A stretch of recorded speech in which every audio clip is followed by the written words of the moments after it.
ఏపీలో కూటమి ప్రభుత్వం ఏర్పడి ఏడాది పూర్తయిన సందర్భంగా కదిరి ఎమ్మెల్యే కందికుంట వెంకటప్రసాద్ రాష్ట్ర ప్రజలకు ధన్యవాదాలు తెలిపారు. ఏడాది కాలంలో కదిరి నియోజకవర్గంలో కొంతమంది బాధపడినప్పటికీ సామాన్య ప్రజలు చాలా సంతోషంగా ఉన్నారని చెప్పారు. బాధపడ్డవారిలో రాజకీయ ముసుగులో భూ కబ్జాలకు పాల్పడ్డవారు, ప్రభుత్వ భూములతో వ్యాపారం చేసిన వారు, రియల్ ఎస్టేట్ పేరుతో పేద ప్రజలను ఇబ్బంది పెట్టిన వారు ఉన్నారని ఎద్దేవా చేశారు. వైసీపీ ప్రభుత్వం ప్రజల జీవితాలతో ఆడుకుని రాక్షస పాలన అందించిందని విమర్శించారు. అధికారంలోకి వచ్చి ఏడాది కాలం పూర్తయింది.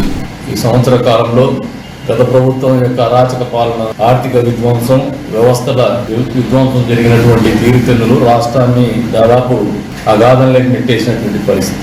నియోజకవర్గం వరకు వస్తే మొదటి సంవత్సరంలో కొద్దిమందికి ఇబ్బందిగా ఉండొచ్చు, చాలా మందికి సామాన్య ప్రజలకు మంచి జరిగేసి సంతోషం ఉండొచ్చు. మళ్ళీ చెప్తున్నాను, రాజకీయ ముసుగులో భూ కబ్జాలకు పాల్పడినటువంటి వాళ్ళు, రియల్ ఎస్టేట్ ముసుగులో మోసాలకు పాల్పడినటువంటి వాళ్ళు, రియల్ ఎస్టేట్ ముసుగులో ప్రజల్ని మోసం చేసినటువంటి వాళ్ళకి ఇబ్బంది కలిగి ఉండొచ్చు. ప్రజలు అశాంతిని కానీ అరాచకాన్ని కానీ బటన్ నొక్కి నేను ఏమైనా చేస్తానే ఆలోచన ధోరణి కానీ జగన్ రెడ్డిని లెవెన్ రెడ్డిని చేసినట్టే ఎవరినైనా ఏమైనా చేయగలరని ప్రజాస్వామ్యంలో